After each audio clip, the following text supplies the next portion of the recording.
Здравейте, приятели! Днес е ден 33 от моята инициатива. Нека видим сонет номер 33 от Уилям Шекспир.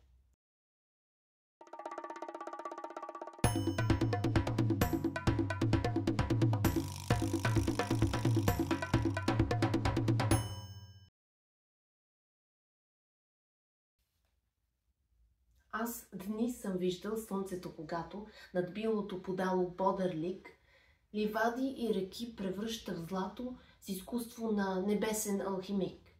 А след това на облак позволило да скрие в було образа му млад, към запада отправя се унило, оставяйки света ни в мрак и хлад.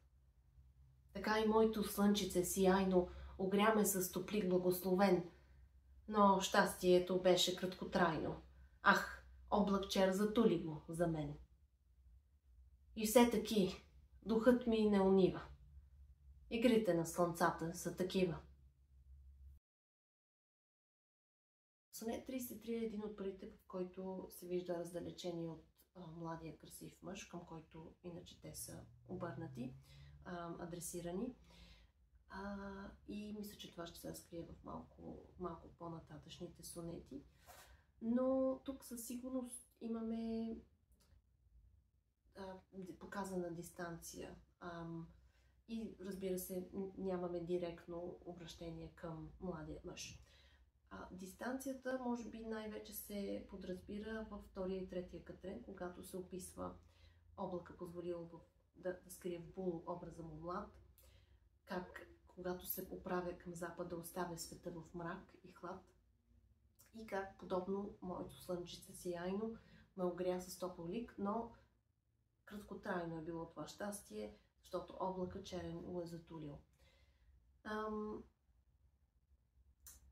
Въпреки това, както казах, няма нищо директно, или поне аз не виждам нищо директно в този сонет, отправен към младият мъж.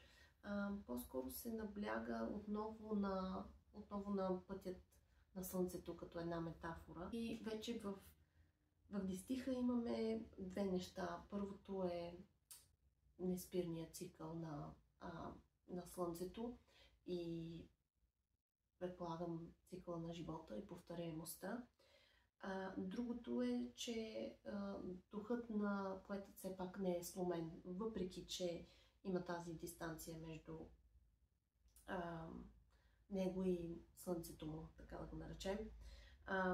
Духът ми не унива, игрите на слънцата са такива. Даже до някаква степен може би има някакво примирение с тази дистанция. Също така е важно да споменем в началото всъщност, че има доста интересен избор на думи.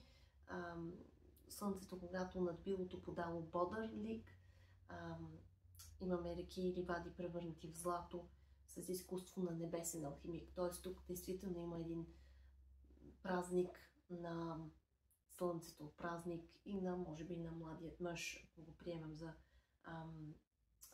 алегория, за нещо друго, за което се говори.